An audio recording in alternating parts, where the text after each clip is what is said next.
un doctor en filosofía que ha, digamos, desarrollado temas no solamente de lógica, sino que también tiene, ¿no?, trabajos, es más, su tesis de maestría es una tesis de epistemología, y también él tiene otros intereses que tienen que ver no solamente con el aspecto, digamos, lógico, epistemológico, sino también con aspectos de carácter educativo, ¿no? Y también tiene intereses de carácter político, filosófico-político. Bien, sin más, vamos a dar paso al profesor Rafael para que nos pueda, ¿no?, iniciar en estas sesiones. Y la dinámica, como ustedes sabrán, estimados oyentes, es básicamente el expositor plantea el tema y al final nosotros intervenimos con unas preguntas, algunos comentarios, aunque también estamos prestos, ¿no? Va a depender de los oyentes, que durante la sesión alguien pueda ejercer la función de levantar manito para que el expositor pueda responder alguna duda o absolver alguna inquietud. De no ser ese el caso, dejamos que el expositor continúe y una vez terminado la sesión podemos intervenir, hacer preguntas. Pueden ser directas o incluso pueden ser escritas mediante el chat. Rafael estará presto a absolver esas dudas e inquietudes. Bien, Rafael, ¿nos escuchas? Hola, sí, te escucho. ¿Qué tal, Rafael? Bien, vamos a dar inicio entonces al taller. El auditorio es tuyo, estimado Rafael. Bienvenido al Instituto Sindical Peruano. Ok. Se me escucha, ¿verdad? Sí, se te oye perfectamente. De acuerdo. Entonces voy a proceder a compartir mi pantalla. Ante todo, saludar a todos los presentes que se encuentran hoy reunidos, convocados para esta sesión. Antes que nada, me gustaría pues que ustedes conocieran el sílabo que vamos a llevar a cabo, que está acá, como lo ven. Por ejemplo, hoy día vamos a ver lógica jurídica, lógica proposicional y de primer grado, aunque muy ligeras, en realidad muy ligeras, y lógica deóntica, lógica no formal y tópicos jurídicos. Eso es lo que vamos a ver hoy día. Algo básico, elemental, durante esta hora en la cual podemos aprender juntos, y bueno, básicamente esa es la intención. Bueno, quisiera entonces indicarles dos cosas que quiero con ustedes compartir. En primer lugar, que tengo un aula virtual, que la pueden ver acá.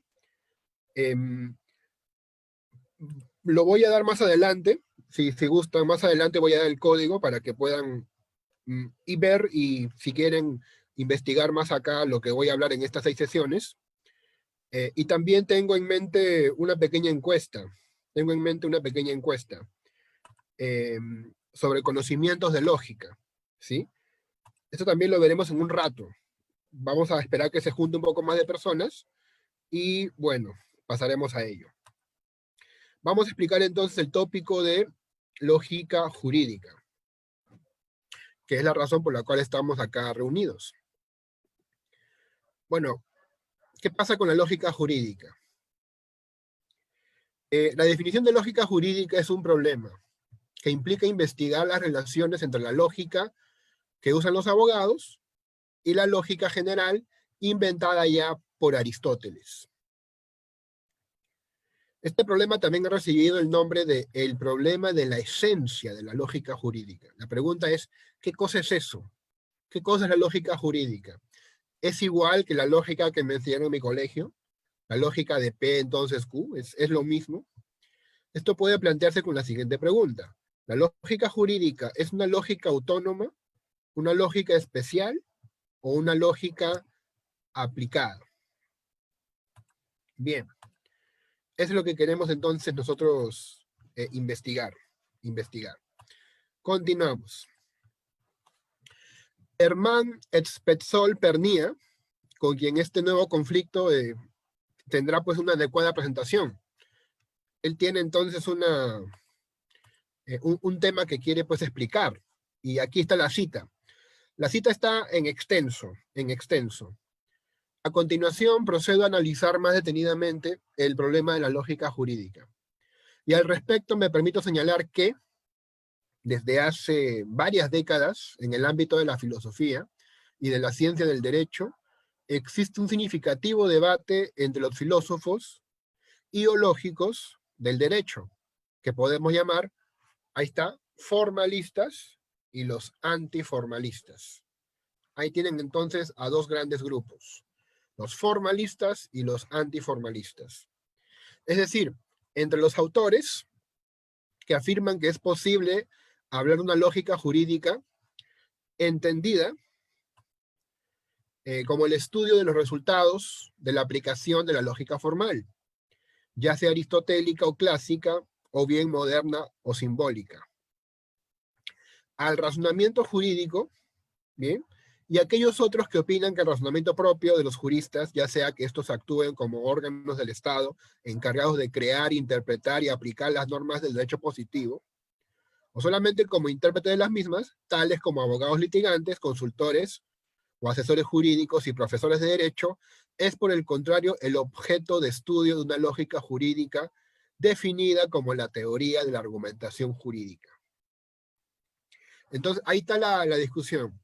La lógica jurídica es una aplicación de la lógica proposicional al terreno del derecho, o la lógica jurídica es algo que los que están involucrados en el mundo del derecho hacen, y esto no tiene mucho que ver con la lógica conocida, con la lógica proposicional, aristotélica.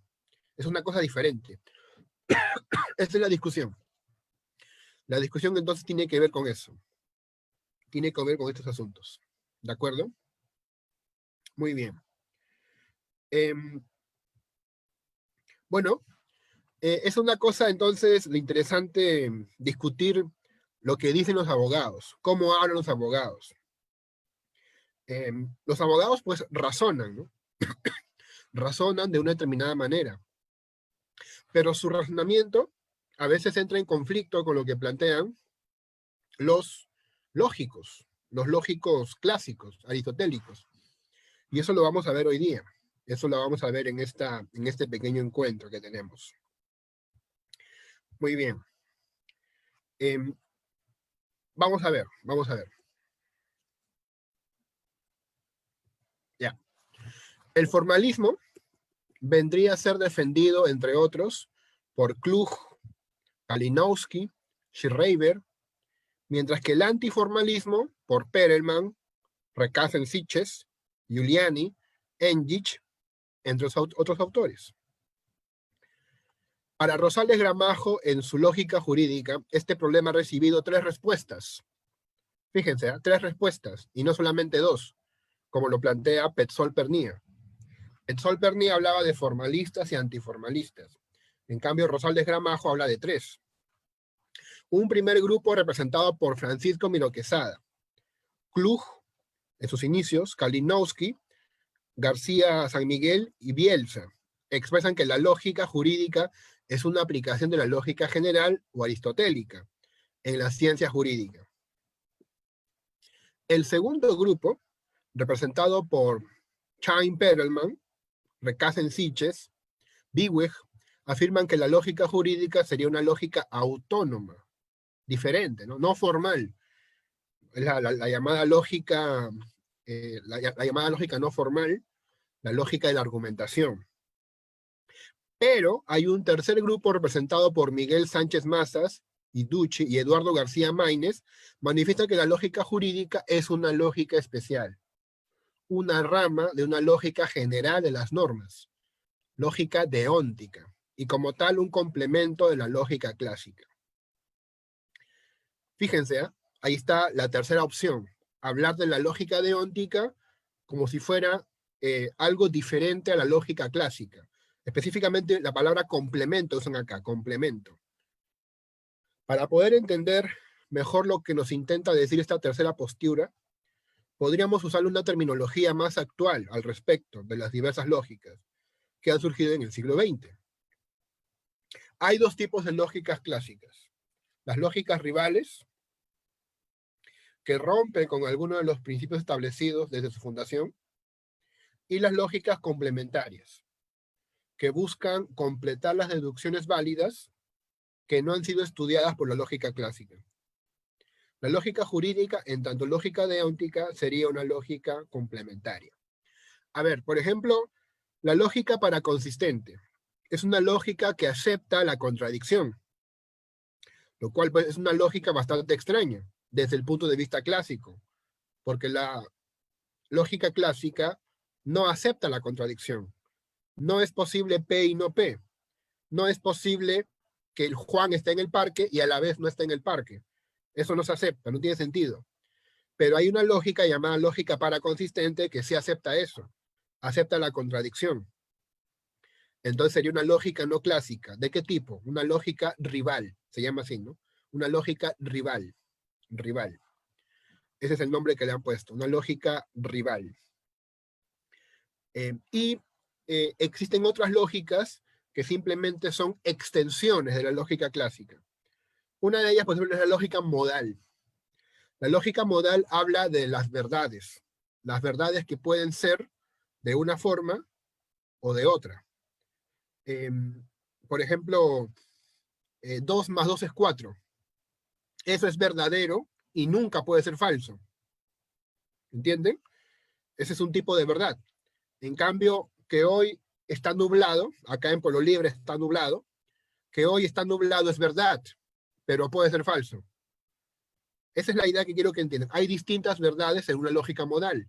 Verdades necesarias y verdades posibles. Y para expresar eso, amplían el lenguaje con más vocabulario. Pero no contradicen a la lógica clásica. No la contradicen, sino que la extienden, la amplían.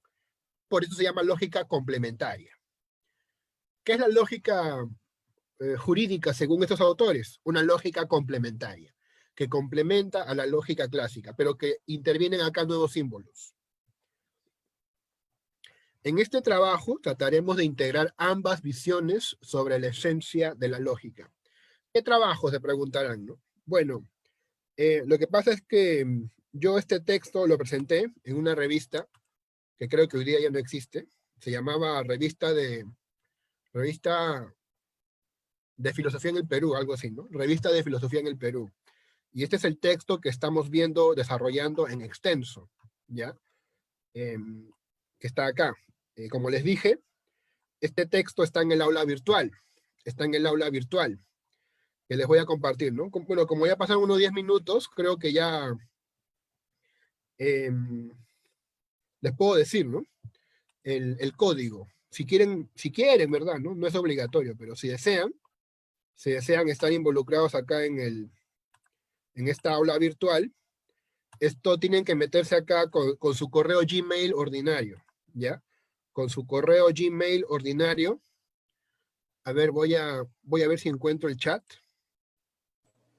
Rafael, ¿me Dígame. escuchas?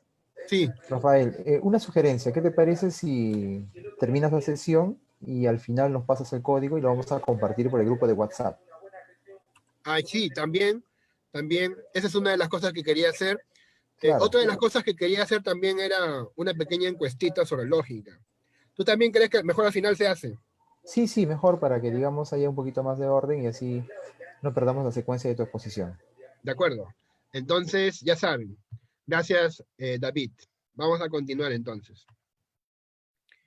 En este trabajo, pues, vamos a integrar ambas visiones de la esencia de la lógica. Consideramos, coincidiendo con Petzol-Pernia, que existen dos tipos de respuestas a la cuestión, el formalismo y el antiformalismo. Sin embargo, siguiendo a Gramajo, dentro del grupo de los formalistas ubicaremos dos posiciones, los clásicos y los no clásicos. Los clásicos serán aquellos que usan la lógica aplicándola al discurso del jurista. Vamos a ver un ejemplo de esto. Exactamente, la denominación de esta lógica sería evidentemente la de la lógica aplicada, porque estudia las formas o estructura del pensamiento adaptándose al objeto de estudio de las distintas ciencias. ¿De acuerdo? Muy bien. Incluso la metodología, entendida como haciendo alusión al conjunto de procedimientos racionales utilizados para alcanzar una gama de objetivos que rigen las actividades de la búsqueda de información o de sistematización de datos, sería vista como una especie de lógica aplicada. Por ejemplo, ustedes que han hecho tesis de repente, ¿no? Algunos de ustedes han hecho tesis, han hecho investigaciones, han seguido un protocolo, ¿verdad? Han recolectado información, las han distribuido en capítulos, ya, esa es una lógica aplicada, ¿sí? Es una especie de lógica aplicada, que recibe el nombre de metodología, ¿sí? De ahí que la epistemología tenga relaciones tan cordiales con la lógica. Por la parte de los no clásicos, hacemos extensiva la explicación sugerida en el párrafo anterior. Y si esta división no fuera lo suficientemente clara, podemos aplicar los términos que usan tanto Miro Quesada como Petzold Pernía, que es lato sensu y stricto sensu. Lato sensu significa algo así como en sentido débil, en sentido flojo, ¿no? En un sentido no tan rígido. Y stricto sensu es en un sentido estricto, digamos, en un sentido duro, en un sentido rígido. La lógica jurídica clásica sería aplicada, la lógica jurídica clásica aplicada sería una lógica jurídica lato sensu, en un sentido débil. La lógica jurídica clásica aplicada es lato sensu. Pero la lógica jurídica no clásica, en tanto lógica deóntica, sería lógica jurídica stricto sensu. O sea, queremos enseñarle hoy día a los que de repente están interesados en lo que es abogacía o demás cosas vinculadas al derecho, que hay una lógica para el abogado, que es la lógica deóntica. Y ahí está el cuadro. Este es el cuadro. Está ahí, como te decía, el problema de la esencia de la lógica jurídica. Tenemos por un lado los antiformalistas, que están representados, por ejemplo, por Perelman, reconocido lógico no formal, Perelman. Y en el lado del formalismo hay dos posiciones. La clásica, recuerden, que es la lógica aplicada, lato sensu, representada por Francisco Miro Quesada, y la lógica no clásica, stricto sensu, en sentido estricto, en sentido rígido. Por ejemplo, está representado por García Maínez, que también es conocido seguramente para algunos de ustedes. ¿De acuerdo? Básicamente ese es el mapa de mi exposición. A ver, vamos a continuar. La lógica jurídica formalista. En el Perú hay un gran número de estudiantes y profesores de derecho que también se han metido a filosofía. De hecho, en la Facultad de Letras, por ejemplo, de San Marcos, son conocidos Severo Gamarra y Marino Llanos. Son conocidos, ¿no? Porque, bueno, han trabajado ambos temas. El derecho, son abogados, ¿eh? Son abogados. Y también se han metido a filosofía. Y bueno, un poco revisando la bibliografía por internet, encontramos algunas cosas que ellos dicen que nos parecen rescatables. Si quisiéramos ahorrarnos largos y tediosos análisis, podríamos decir, coincidiendo con Severo Gamarra, que la lógica jurídica es la teoría de las reglas lógico-formales que llegan a emplearse en la aplicación del derecho. Es decir, es la parte especial de la lógica general aplicada al derecho, que constituye un caso de lógica práctica, de tal forma que, por ejemplo, para fundamentar cualquier sentencia judicial, se usan reglas de la lógica jurídica. Sin embargo, nuestras pesquisas han determinado que el asunto de la definición de la lógica jurídica involucra cuestiones más finas que en sí misma constituyen un problema. Bien, o sea, para Gamarra, la lógica jurídica es una lógica aplicada. ¿Qué dice Llanos? La lógica jurídica, desde el punto de vista de su composición teórica, se caracteriza por ser una lógica mixta. Yo creo que Llanos aquí es un poco más específico. Es una lógica mixta, que combina lógica formal ordinaria y lógica deóntica. O sea, él ya introduce la lógica deóntica. Por el lado de la lógica ordinaria, la lógica jurídica es esencialmente una aplicación de esta al lenguaje jurídico. Por el lado de la lógica deóntica, la lógica jurídica es un caso particular de esta. es un caso particular. O sea, un pedacito de la lógica deóntica es la lógica jurídica. Muy bien. Vamos a seguir avanzando. Por de pronto, lo que podemos recoger de ambos autores es que mientras que Gamarra piensa que la lógica jurídica es la lógica aplicada al discurso del jurista, es decir, la lógica que formaliza los enunciados del profesional del derecho para volverlos más claros y precisos, para Llanos, la lógica jurídica esconde una mixtura muy propia, porque además de ser cierto lo que sostiene Gamarra, ella constituye un caso particular de la lógica deóntica, que es una lógica que se aplica al discurso normativo, que incluye conceptos como permitido, obligatorio y prohibido. Antes de estos dos lógicos y filósofos, o sea, mucho antes que ellos, había un filósofo llamado David Sobrevilla, también ya falleció, y él hizo una reseña de un trabajo que yo luego encontré y pude leer. Aparece esto en La filosofía contemporánea en el Perú. Él habla de Miro Quesada y dice esto, cito, en el 80 Miro Quesada sostenía en su artículo Consideraciones generales sobre el concepto de lógica jurídica. Ese artículo, si no me equivoco, está en Ratio Interpretandi. ¿Ya? Si no me equivoco, está en Ratio Interpretandi, que es un libro de ensayos de lógica y derecho escritos por Miro Quesada, que frente a la lógica jurídica stricto sensu, que apela a operadores deónticos, la lógica jurídica lato sensu, que él propugna, solo recurre a la lógica asertótica bivalente, gracias a su aplicación del principio del paralelismo normativo proposicional, y posee ventajas innegables. Es simple, evita el tener que elaborar una lógica específica y reduce el número de paradojas que se presentan en la lógica deóntica. A ver, ¿cuál es el problema con la lógica deóntica? Hay un problema que tiene que ver con aquello a lo cual se le aplican los operadores. Por ejemplo, en la lógica proposicional, puedo decir, ¿no? Por ejemplo, que algo así como que el carro va a 40 kilómetros por hora. ¿Ya? Ese es un ejemplo, una proposición. El carro va a 40 kilómetros por hora.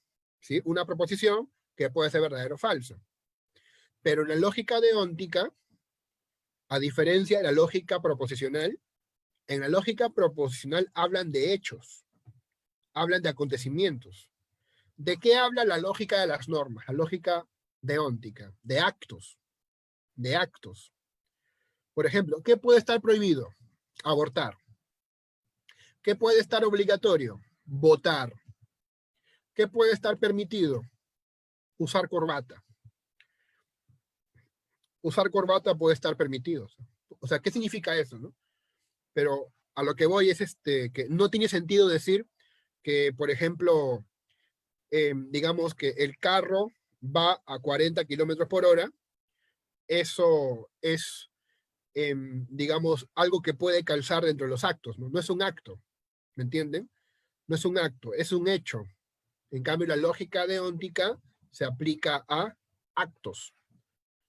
Mientras que tiene sentido decir que está prohibido abortar, no tiene sentido decir que abortar es falso. No tiene sentido, ¿no? Abortar es falso. ¿Qué quiere decir eso? Por eso Miro Quesada decía, ¿no? Vamos a suponer que los actos son iguales que los hechos. ¿Y a esto cómo lo llamó? Paralelismo normativo proposicional. Y con eso logra hacer que la lógica proposicional se pueda aplicar al mundo del derecho. Esta cita es muy interesante porque implica la división de la lógica jurídica en dos partes, stricto sensu y lato sensu. A la división antedicha vale la pena sacarle todo el provecho posible, porque le hace justicia al término lógica jurídica, que ciertamente se presenta como muy ambiguo. En la lectura que Sobrevilla tiene de la obra miroquesadina, se puede notar algo de que tiempo después se manifestará en Llanos, cuando nos habla de esa doble composición teórica de la lógica jurídica, que ya hemos visto. Ahora bien, no podemos tener una comprensión acertada, o al menos pretendidamente correcta de la perspectiva de Miro Quesada, fiándonos solo de la lectura de Sobrevilla. O sea, Sobrevilla es una lectura de la obra de Miro Quesada y de ahí sacamos algo, ¿no? Para poder avanzar más es preciso contar con el mismo texto del que nos habla Sobrevilla, que es el texto sobre consideraciones. Entonces, ese texto lo hemos encontrado. Hemos localizado ese texto. Y a continuación reproducimos su contenido al respecto de la comprensión de lo que se entiende por lógica jurídica. Cito a Miro Quesada. Muchas veces se entiende por lógica jurídica simplemente cualquier tipo de análisis de las deducciones que se realizan en la práctica del derecho. Pero con no menos frecuencia se entiende por dicha expresión una teoría especial de la deducción jurídica, una teoría que analiza formas de deducción específicas al pensamiento jurídico que no se encuentran en las deducciones efectuadas en otras ciencias diferentes, como la matemática, la física o la economía. La matemática, la física y la economía usan lógica, de hecho que sí, usan una lógica. El derecho también debe usar una lógica, y esa lógica debe ser como la lógica clásica, piensa Miro Quesada. En el primer sentido, un análisis de la deducción jurídica realizado con los medios de la lógica ordinaria, es decir, con la lógica asertótica bivalente de primer orden, pertenece a la lógica jurídica. Pero en el segundo sentido, un análisis semejante queda fuera de su campo. Se considera que pertenece simplemente a la lógica ordinaria, porque no utilizan ningún simbolismo especial, no introducen nada nuevo desde el punto de vista lógico. Para que el análisis de una deducción pertenezca al ámbito de la lógica jurídica, es necesario que utilice un simbolismo más rico que el de la lógica ordinaria, en el que intervengan operadores que permitan revelar la estructura de normas jurídicas y la manera como, partiendo de premisas que sean normas, se llega a conclusiones que también sean normas. Entonces, en este segundo sentido, él nos va a sugerir la idea de la lógica deóntica. Pero en el primer sentido, simplemente la lógica jurídica es la lógica proposicional aplicada al mundo del derecho. Nos referimos a los famosos operadores deónticos, que son diferentes de los operadores lógicos ordinarios, como los coligadores conectivos y los cuantificadores. Miren, por ejemplo, aquí está un poco el simbolismo. Quisiera que lo vean con más calma. Bueno, en algunos textos usan PH, ¿no? PH significa prohibido. Creo que lo sacan del inglés, ¿no? Prohibit, prohibido. ¿Prohibido qué? ¿Qué cosa? Prohibido comer, por ejemplo. ¿Qué puede significar prohibido comer? Bueno, prohibido comer, no puedes comer, no debes comer. Prohibido no comer. Prohibido no comer. ¿Sí? PH, negación de P. ¿Esto qué puede significar? Que está prohibido dejar de comer. Que puedes comer. Tienes que comer. Debes comer. A ver, otro, que sea el obligatorio. Obligatorio comer. ¿Qué significa que sea obligatorio comer? O de P, ¿no? Se lee así, ¿no? O de P. O es obligación P, también puede ser así, ¿no? O simplemente OP. OP. Debes comer. Es obligatorio comer. Y, por ejemplo, acá la P, PP, esa P mayúscula es permitido. Permitido comer. Puedes comer. O no comer también, está permitido. ¿Se entiende? Esa es la diferencia. El prohibido dice, pues, que hay algo que no se debe hacer. El obligatorio dice más bien que sí se debe hacer. Y el permitido dice que puedes como no puedes hacerlo. Esa es la idea. Desde luego, estos últimos están presupuestos por cualquier sistema lógico, a veces de manera generalizada, más es imposible desarrollar un sistema formal eficiente sin algún tipo de coligación. Pero no bastan para poder analizar la estructura de la norma y de la deducción normativa. Creemos que ambos tipos de lógica jurídica pueden distinguirse si llamamos al primero lógica jurídica lato sensu, y al segundo, lógica jurídica stricto sensu. Para estar de acuerdo al uso, llamaremos a esta última con la apelación de lógica deóntica. Algunos la llaman lógica normativa. Este es el texto de Miro Quesada del año 80.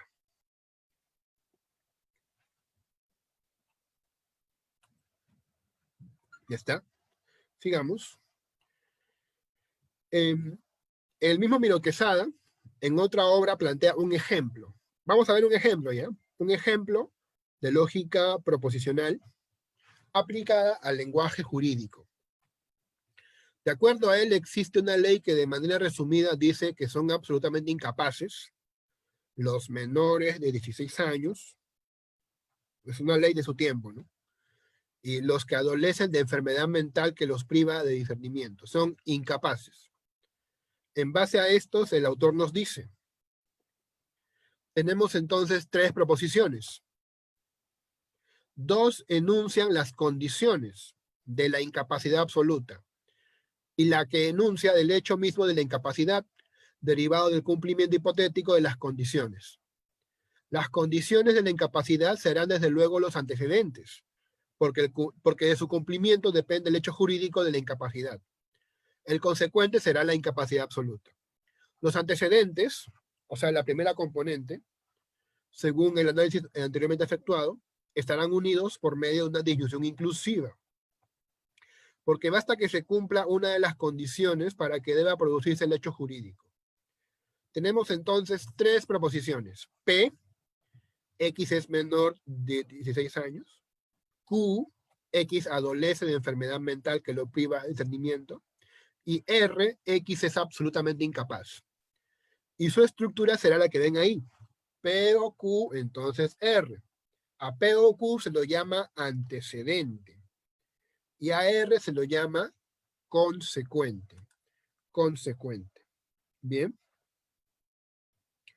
Sigamos. Ah, ya, aquí hay herramientas. Genial. Sigamos. Entonces, este de acá, pues, es el antecedente. Este de acá es el consecuente. ¿Se dan cuenta? Ya. O sea, si alguien es menor de 16 años o adolece de enfermedad mental, entonces es incapaz. Es incapaz. No es responsable por sus actos. Se trata de saber si una persona que además de ser menor de 16 años, adolece de enfermedad que los priva de discernimiento, es también absolutamente incapaz. ¿Se entiende esto? O sea, hemos dicho lo anterior, si se cumple P o Q, aparece R. Pero ¿qué pasa si alguien tiene las dos condiciones? Si es menor de 16 años y además tiene una enfermedad mental, ¿también es incapaz? Bueno, parece que sí, ¿no? Es obvio que parece que sí. Pero esto se puede probar también por lógica. La respuesta es evidente, pero es evidente porque se basa precisamente en un principio lógico conocido que nos dice que todo lo implicado por una disyunción lo es también por una conjunción. Y es lo que ven acá, miren. ¿No? O sea, todo lo implicado por una disyunción, si R es implicado por la disyunción, entonces R es implicado por la conjunción. Y este esquema es... este esquema es tautológico. Este esquema es tautológico. Es una tautología. ¿Por qué? A ver. Bueno, el método de reducción al absurdo puede ayudar. También el método de tablas de verdad, ¿no? Pero bueno, tabla de verdad es muy largo para hacerlo ahora, ¿no? Supongamos que es falso. Si supongo que es falso y llego a contradicción, ¿qué voy a concluir? Que esa fórmula nunca debe ser falsa. Y aquello que nunca es falso siempre es verdadero. Vamos a ver si con eso llego a la conclusión de que es una tautología. Como acá es falso, entonces el antecedente es verdadero y el consecuente es falso. Eso es por tabla de verdad. Y es algo que ya deberían conocer. O repasar, ¿no? Un repaso, como dice el dicho, una vez al año no hace daño, ¿no? Ya. Entonces, R es falso, por lógica, y el antecedente es verdadero. Como la conjunción es verdadera, cada uno es verdadero. ¿Ves? Ahora, si quieres todo esto, acá lo reemplazas, ¿no? Pones acá que R es falso, ¿qué pasa? Que P o Q son verdaderos. Verdadero, disyunción verdadero, ¿qué sale? Verdadero. Entonces, verdadero, entonces falso, ¿qué debería salir? Debería salir falso. ¿Pero qué pasó? Dijimos que era verdadero. Contradicción. Como llegamos a una contradicción, esta fórmula nunca puede ser falsa, siempre va a ser verdadera, es una tautología. Mediante este principio y el principio de aplicación se llega a la conclusión de que si X es menor de 16 años y está además privado de discernimiento por causa de enfermedad mental, es absolutamente incapaz. Hemos efectuado así una derivación normativa completa.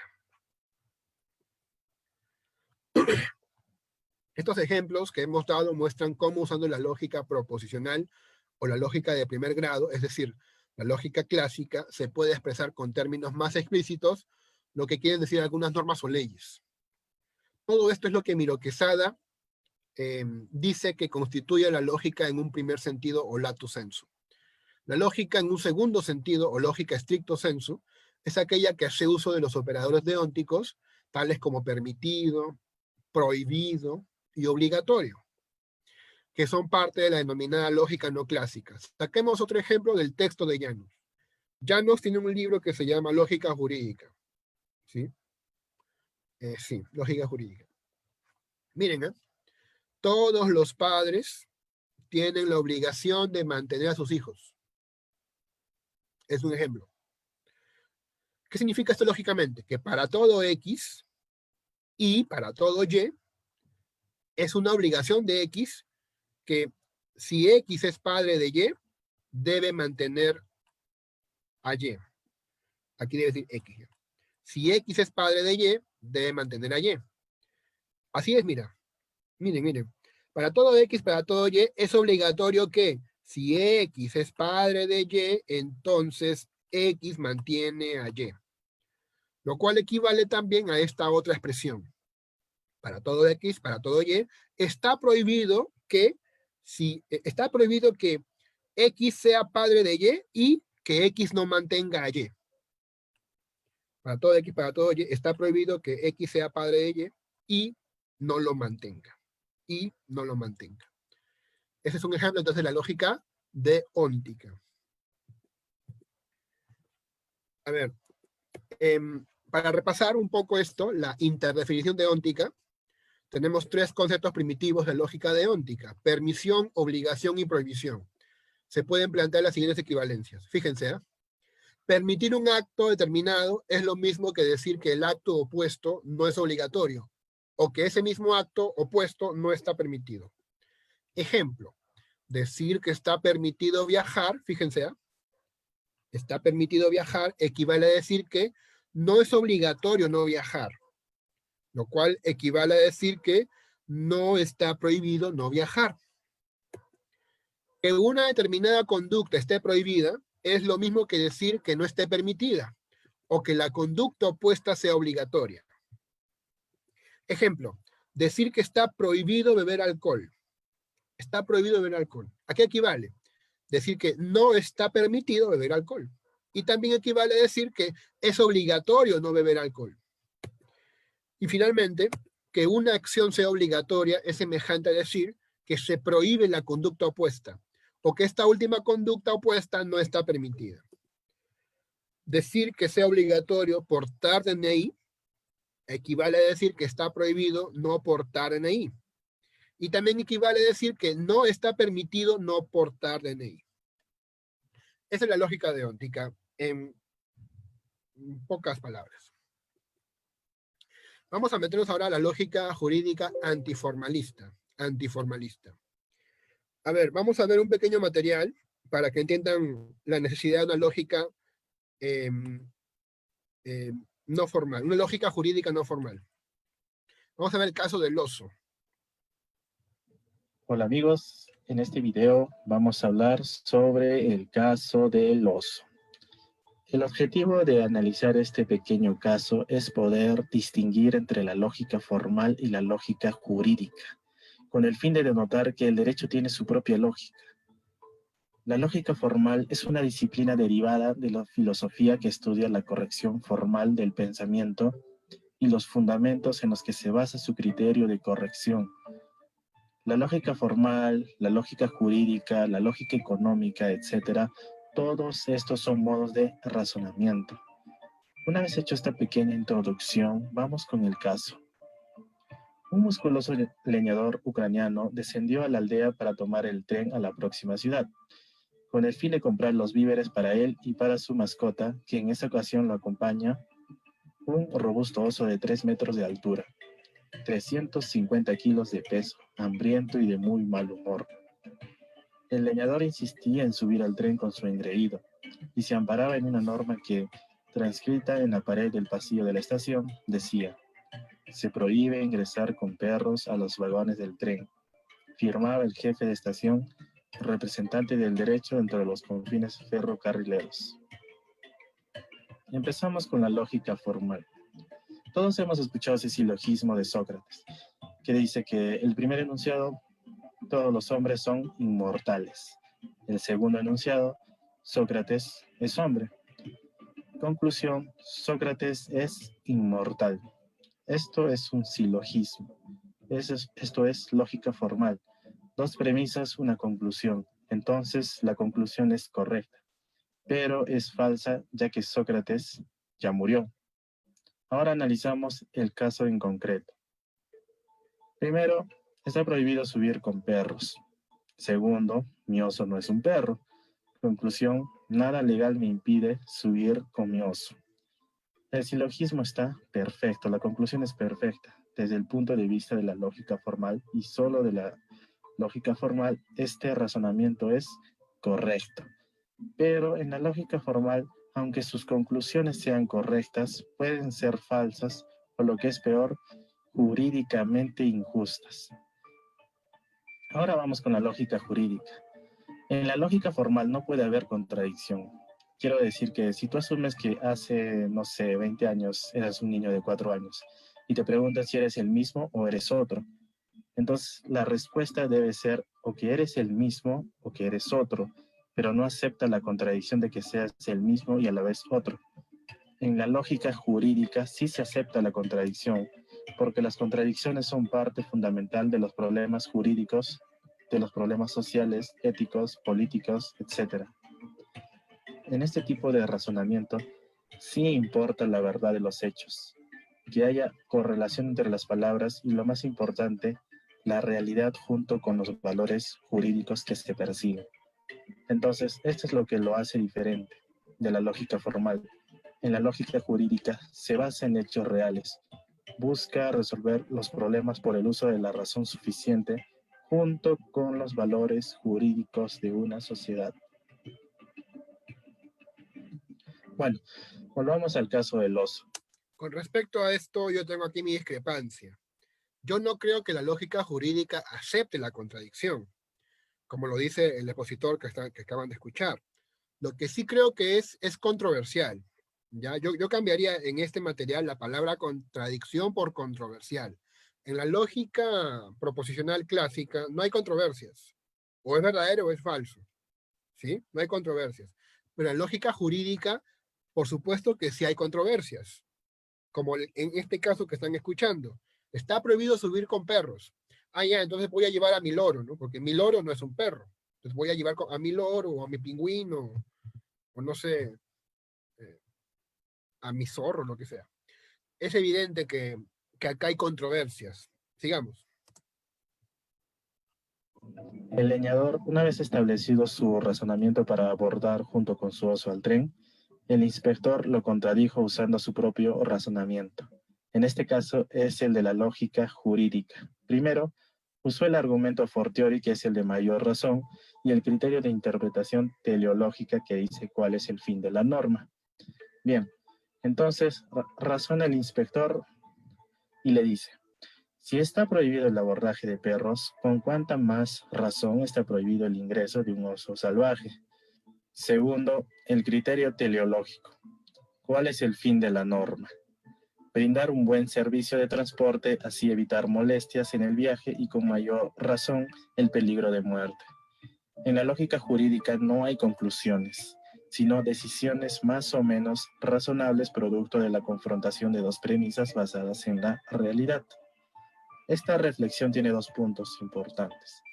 Uno, para que sepas la diferencia de la lógica formal y la lógica jurídica, y la otra para que puedas darte cuenta que las leyes no se interpretan herméticamente como así lo hace la lógica formal, sino su interpretación debe estar basada en un correcto razonamiento y el uso de la lógica. Eso es la fuente viva del derecho. Bueno, eso es todo por este video. Nos vemos. Ya está, ya está. Evidentemente, el video que acaban de ver es un video de índole antiformalista, ¿no? El joven que acá han escuchado no quiere saber nada de lógica deóntica, ¿no? Bueno, hay gente así, ¿no? Hay gente que creen que cuando se meten a carreras sociales van a escapar de la matemática. Yo no les recomiendo esa actitud, porque de todas maneras la van a ver. La matemática es una ex con la que te vas a encontrar en todos lados. Así que, aunque te metas a carreras incluso de arte, ahí te vas a encontrar con la lógica, con la matemática. El autor de Sobre la naturaleza de la metodología jurídica considera que la lógica jurídica se ocupa fundamentalmente de analizar el razonamiento propio del campo específico del derecho, que es un razonamiento esencialmente dialéctico y práctico. De ahí que, resumiendo, diga que la lógica jurídica, entendida como teoría de la argumentación jurídica o tópica jurídica, es esencialmente jurídica, pero es lógica lato sensu, en sentido débil. Mientras que la lógica jurídica, concebida como lógica formal aplicada al derecho, es una lógica stricto sensu, pero no es jurídica, es lo que él sostiene.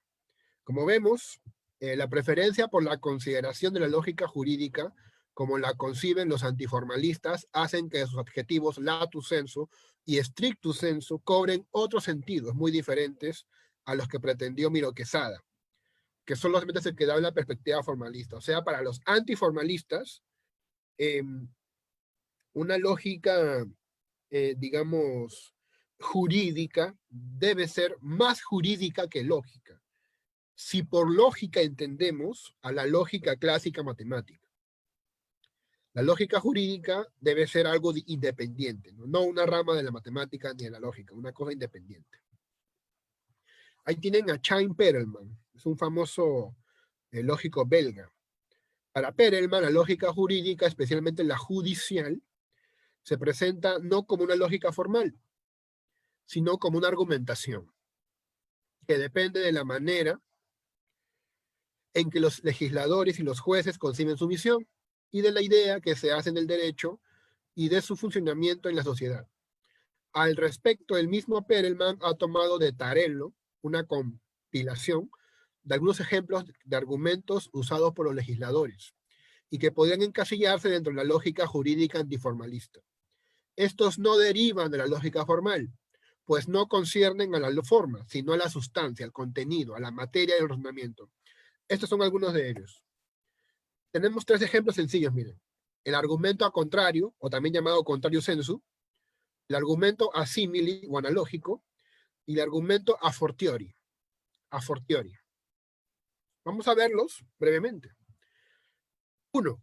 Dada una determinada proposición jurídica que afirma una obligación, a falta de una disposición expresa, se debe excluir la validez de una proposición jurídica diferente que afirme esta misma obligación con respecto a cualquier otro sujeto.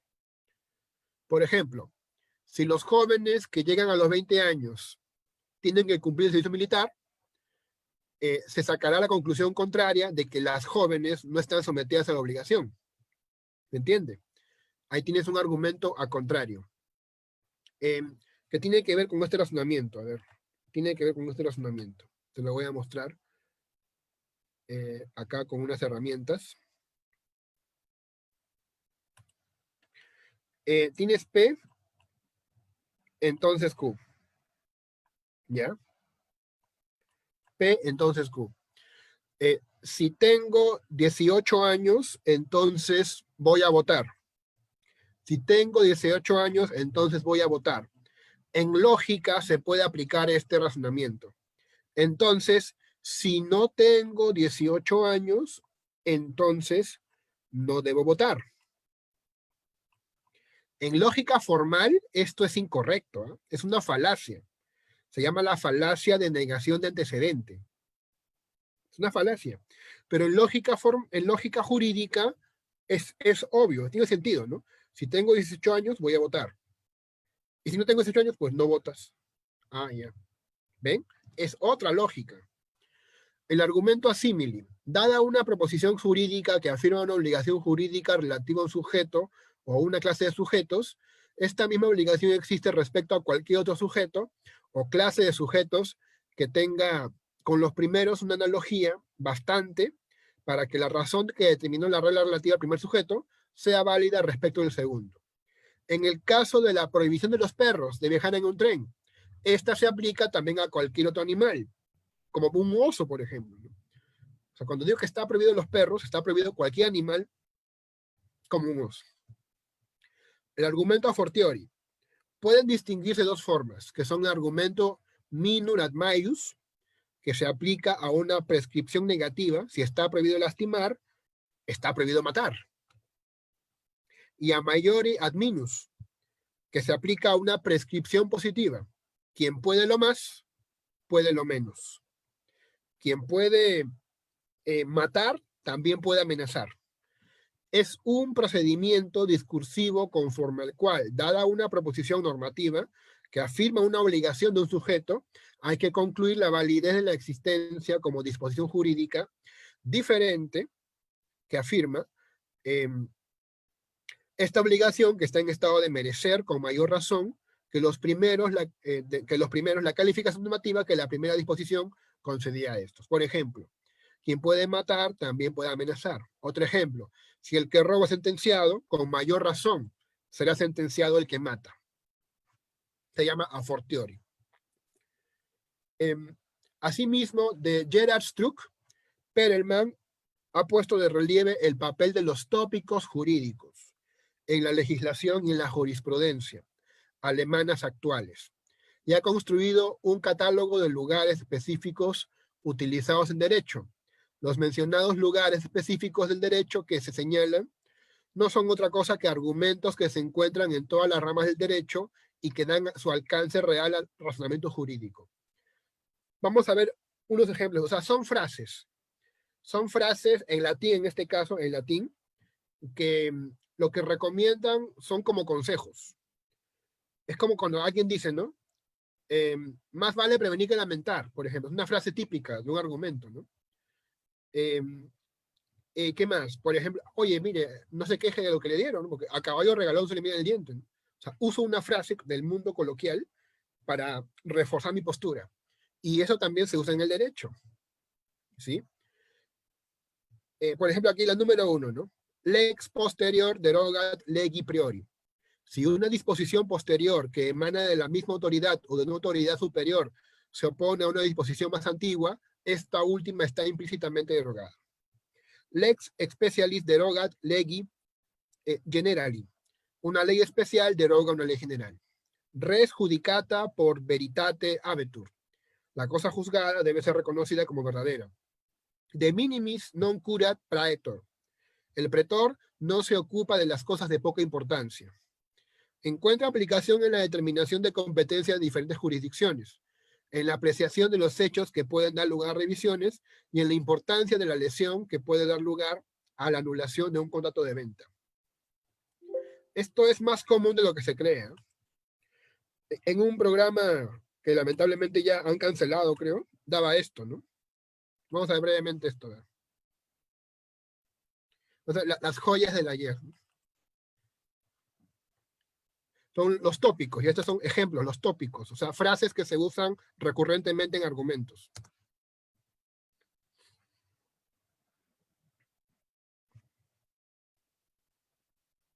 No sé, yo no puedo quedar a deberle 14 meses de renta al señor Barriga.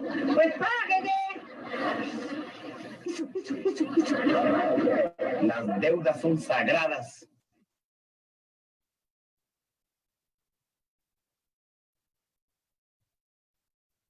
Hay una solución. Dueño nuevo, renta nueva.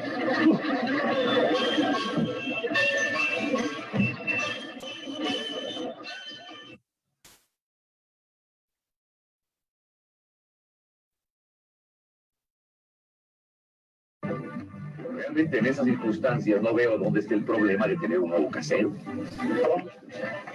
¿A quién le voy a deber yo 14 meses de renta? ¿A un extraño? ¿Y a un extraño pelón? Mira, tú cállate, ¿no? Sí, papá. Mira, don Ramón, yo opino. No, señor. Me niego a deberle a un pelón, digo, a un extraño. Yo soy pobre, pero honrado. Bueno, pues esto.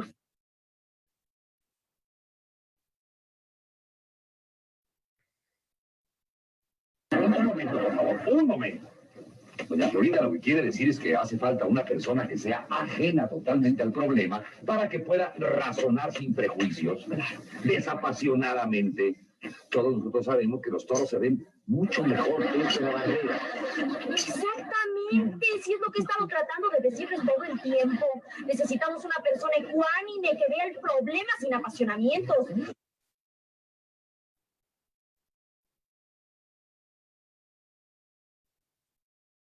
Mire, profesor, no le pego nada más porque hay criaturas aquí. Si quiere me voy. No, no, tú te quedas aquí. No, que muy gallito, pero no para sus gallinas. Mentecato. Mentecinco.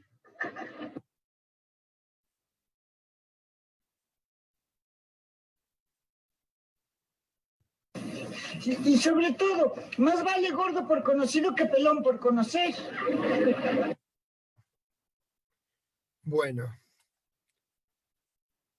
entonces a lo que voy, y ya voy terminando, es que en el derecho también se usan esas frases recurrentes, que forman parte de una argumentación.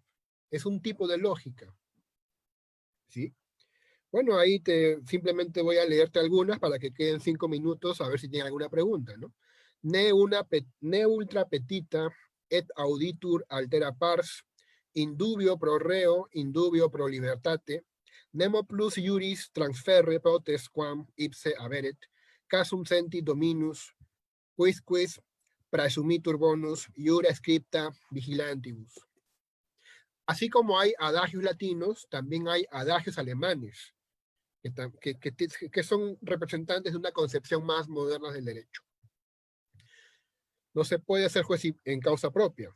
Lo que se produce una sola vez no cuenta. La simple posibilidad de duda no puede ser determinante. Hay que restituir lo que ha sido adquirido sin razón jurídica. Prohibición de concertar convenios al cargo de terceros. El que ha incidido en culpa debe soportar las consecuencias. El silencio no obliga a nadie. Importa lo que ha sido querido y no lo que hubiera sido deseado. Importa lo que ha sido querido, debe ser acá, ¿no? Lo que ha sido querido y no lo que hubiera sido deseable. El derecho exige sanciones. La confianza merece protección. El derecho no debe ceder ante lo que es violación del derecho. Obligación de utilizar los medios menos perjudiciales o dañosos. Lo necesario está permitido. A lo imposible nadie está obligado. La acción oportuna está permitida. Se admiten excepciones en casos desgraciados. Solo lo que está determinado es pertinente en derecho. La arbitrariedad está prohibida. No se pueden admitir demandas que no tengan límites. Y bueno, esa ha sido la exposición de todos. Muchas gracias por su paciencia. Muy bien, muchas gracias, Rafael. Ha estado muy interesante tu exposición. Más bien pasemos a la ronda de preguntas, observaciones, sugerencias quizás, ¿no? De los que han estado oyendo la exposición del ponente. Pueden hacerlo por escrito en el chat interno o pueden activar la manito para que se les pueda brindar el audio.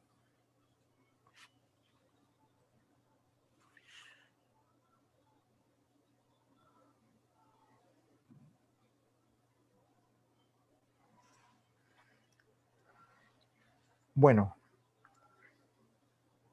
Rafael, te comentaba que precisamente las primeras sesiones a veces, digamos, son, ¿no? Para más o menos tantear, para ver cómo es, digamos, el nivel, digamos, ¿no? De la argumentación del expositor, y a veces con toda la información que has brindado, de repente las preguntas todavía van a surgir poco a poco, ¿no?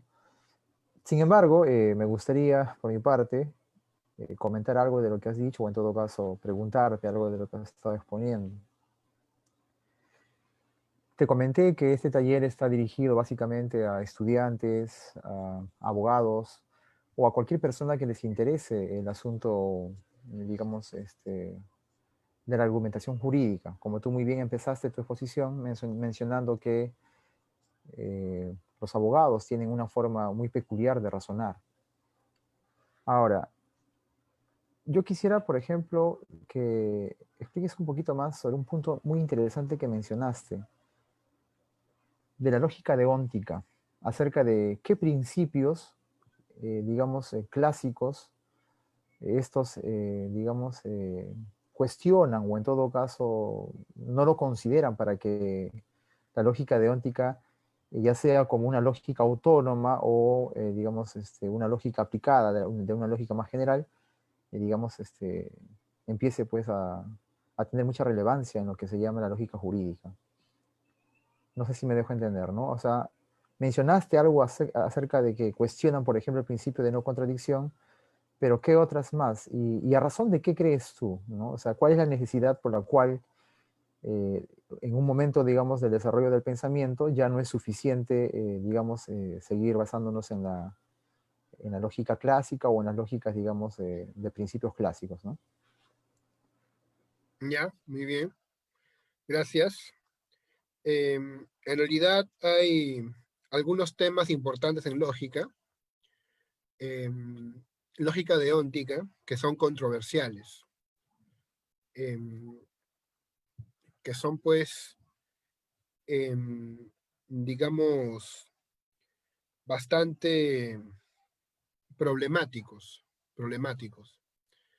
Es que una idea principal es que algunos piensan que no se puede razonar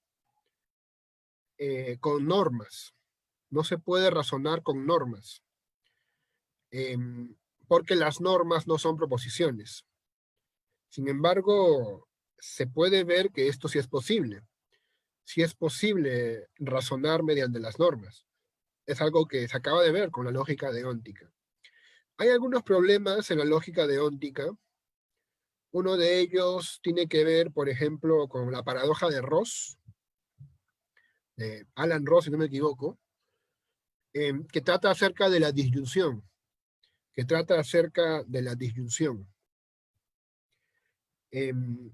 ¿Se acuerdan que dicen, no hay una regla que dice P, entonces P o Q? Entonces, si esto puede hacerme llegar a un problema, ¿no? Por ejemplo, si es obligatorio P, entonces es obligatorio P o Q.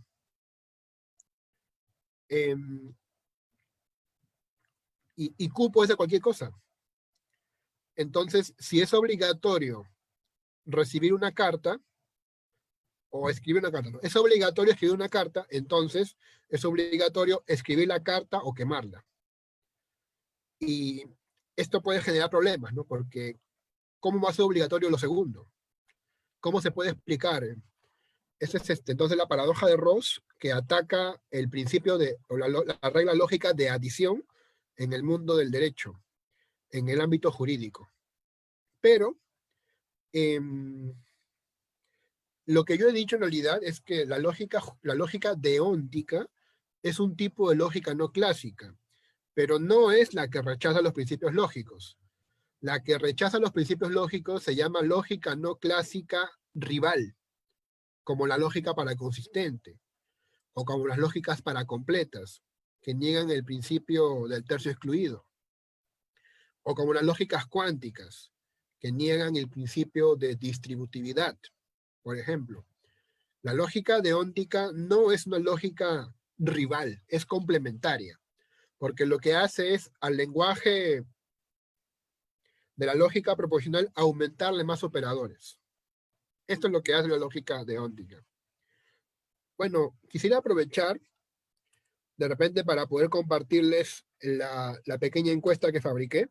De repente ya es momento para que la puedan ver. Ah, Si ya, es que Rafael, disculpa que te interrumpa. Ajá.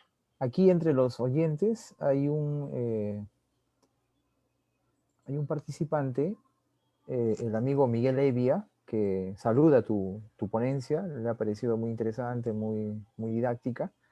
Y él hace una pregunta puntual que también quizás va a recoger, ¿no?, el espíritu de los que están empezando ese taller. Él nos pregunta: quisiera saber qué ventajas va a permitir a un abogado el uso de conocimiento de lógica jurídica, ¿no? No sé si podrías, digamos, ayudarnos un poquito a absorber esta inquietud. Sí, claro. Voy a hacer también lo que iba a comentar.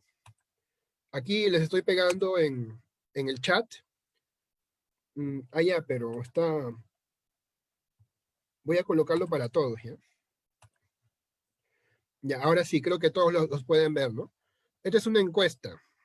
Es una encuesta. Tú haces clic y puedes ver la pequeña encuesta que se ha hecho, ¿sí? Bueno, en primer lugar, puedes dejar ahí tu correo electrónico, ¿sí? Para que sea un poco más estricto esto. No te preocupes, puedes incluso hasta inventar si no quieres, y puedes inventar. La cosa es que sean diferentes respuestas, ¿ya? Vamos a hacerlo juntos y con eso también respondo la pregunta del joven, ¿ya? A ver, marquen lo que ustedes crean, ¿eh? Por si acaso, ¿no? Cuando ven cuadraditos en la encuesta, de repente voy a compartir pantalla, ¿ya? Para que sea un poco esto más visual. Voy a compartir pantalla para que esto sea más visual. Muy bien. Ya, están viéndome entonces. Marquen lo que ustedes crean correcto. Primera pregunta. ¿Llevó lógica en el colegio, la academia, la universidad? ¿Sí? Puedes marcar las tres, ¿eh? O puedes marcar dos nada más, o solamente una. En este caso, porque es un cuadradito, pues, ¿ya? Yo también voy a responder, ¿ya? Muy bien, sigamos. Bueno, respondan. Yo sinceramente lo llevé pues en estos dos lugares. Para usted la lógica es parte de la matemática, es parte de la filosofía, es parte del derecho. Puedes marcar las tres o solamente una. ¿Ya? Yo voy a marcar, pues no sé, cualquiera. Esta de acá, por ejemplo. Para usted la lógica, esta es una pregunta para marcar una de las dos nomás. Para usted la lógica es única. Solo hay una lógica para todos los ámbitos. Es múltiple. Hay varias lógicas dependiendo del tema. ¿Ya? Bueno, esto se le deja para ustedes para que marquen. Y finalmente la lógica se divide en. Aquí también es cuadradito, ¿no? Cuando es cuadradito es porque puedes marcar varias. Es formal y no formal, es clásica y no clásica, es rival y complementaria, y ahí tú puedes marcar. ¿De acuerdo? Muy bien. Volviendo al tema, ¿no? Al tema de la pregunta que nos hacía el participante, el señor Miguel Evia, ¿no es cierto? Ya está, yo lo encontré. ¿Qué ventajas va a permitir a un abogado el uso del conocimiento de la lógica jurídica? Bueno, lo que la lógica jurídica te permite es, dependiendo cómo lo entiendas. Si tú la entiendes como lógica proposicional aplicada, podrás, por ejemplo, aplicar la lógica. Digamos que tú puedes enseñar lógica y puedes aplicar la lógica poniendo ejemplos de tu rama, ejemplos de tu campo, ejemplos de tu carrera, y va a funcionar, ¿sí? Por ejemplo, ¿no? Ramón es sentenciado o liberado.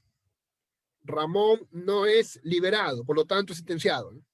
Y puedes jugar con eso. Si entiendes la lógica jurídica como si se tratara de una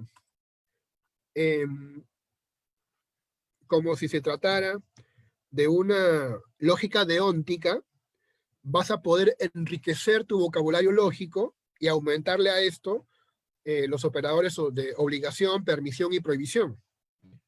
Y con eso también te beneficias, ¿no? Porque puedes encontrar novedades interesantes. Por ejemplo, encontrar relaciones entre la obligación y la prohibición, ¿no? Si es obligatorio votar, entonces está prohibido no votar.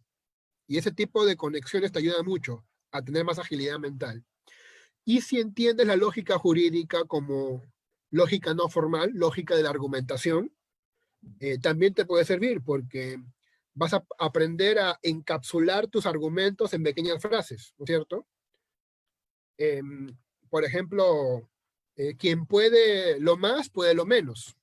Y el que puede, por ejemplo, matar, también puede amenazar. Así que es muy probable que mi cliente haya sido amenazado por este acusado de homicidio, por ejemplo, ¿no? Bueno, eso es lo que respondería. Muy bien, Rafael. Nada, estamos agradecidos con tu participación.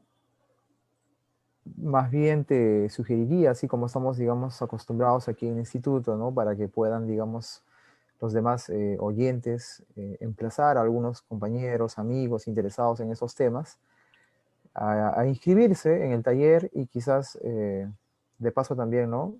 Ampliar el público. No sin antes, Rafael, pedirte que nos des un adelanto de lo que va a ser tu segundo tema, a modo de invitación también para los que estén estado oyendo y, repito, para que puedan comunicar, transmitir a, sus demás, a los demás interesados que puedan conocer, ¿no? Gracias, muchas gracias. Definitivamente va a ser para mí pues un agrado poder, digamos, contar con la presencia de los presentes, de hecho que sí, va a ser muy agradable. Miren, ¿no? Por ejemplo, de repente voy a compartir de nuevo mi pantalla para que vean los resultados de la encuesta que acaban de ver. Y con esto nos despedimos ya.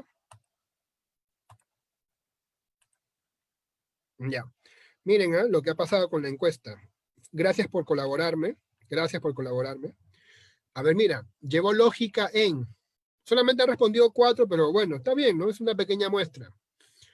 En el colegio, otros en la academia y otros en la universidad, por ejemplo. ¿Se dan cuenta? En la universidad. ¿Se dan cuenta? Siguiente. Para usted la lógica es parte de la matemática. Hay 4 respuestas. ¿Es parte de la filosofía? Hay 4 respuestas. ¿Es parte del derecho? No muchos responden, ¿eh? Mira, o sea, 3 nomás. Para usted la lógica es única. Solo hay una lógica para todos los ámbitos, 25%. Es múltiple. Hay varias lógicas dependiendo del tema. 75%, qué bueno, miren. Entonces, son pluralistas lógicos. Acabamos de descubrir que acá hay pluralistas lógicos. Bien. Y finalmente, en la pregunta si la lógica se divide en formal, no formal, clásica y no clásica, rival y complementaria, todos se han dado cuenta de que son divisiones accesibles. Sí, exacto, todo es correcto. Todas son divisiones correctas de la lógica. ¿Sí? Muy bien. Otra cosa que quiero darles a ustedes por haber estado acá presentes es lo que les comenté. El aula virtual del Classroom está acá. Les voy a mandar ahorita el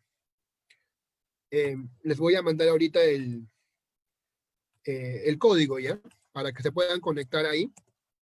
A los que deseen, ¿no? Los que deseen. Esto lo vas a hacer con tu correo de Gmail. Con tu correo de Gmail. Ustedes saben cómo hacer eso, ¿no? Haces clic en los 9 puntitos, te vas donde está por ahí el símbolo de Classroom. Acá Classroom, esta pizarrita de acá. Y de ahí te van a preguntar, ¿no? ¿Dónde quieres tú acceder, no acceder, ¿no? Eso es fácil. Supongo que por esta crisis ya saben manejar esas cosas. ¿Ya? Muy bien. Y aquí pueden encontrar el adelanto de la próxima clase, ¿no es cierto? Y de todas las demás. La próxima clase vamos a ver ventajas y limitaciones de la lógica formal.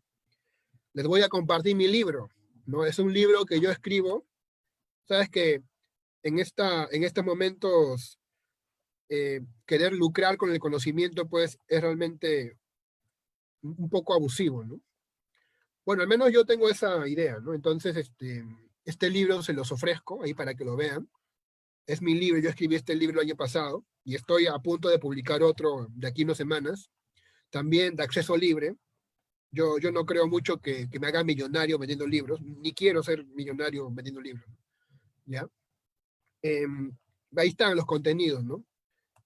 Por ejemplo, vamos a exponer la próxima semana ventajas y limitaciones de la lógica. ¿Ya? Ese va a ser el tema entonces.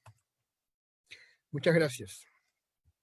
Muy bien, Rafael, muchas gracias. Estamos muy complacidos con tu exposición y también esa predisposición a compartir no solamente, digamos, los temas del taller, sino incluso algo más, como son pues tus investigaciones en los libros que vas publicando. Muy bien, sin más, a nombre del Instituto Sindical Peruano nos despedimos y también se emplaza a los compañeros amigos que están oyendo que también hagan partícipe de estos talleres a efectos de que esto pues tenga mayor difusión y también podamos aprovechar la buena disposición del doctor Rafael Mora. Muchas gracias y nos vemos hasta el próximo sábado a la misma hora, ¿no? Por el mismo enlace que se les hará llegar minutos antes de iniciar el taller. Muchas gracias, sería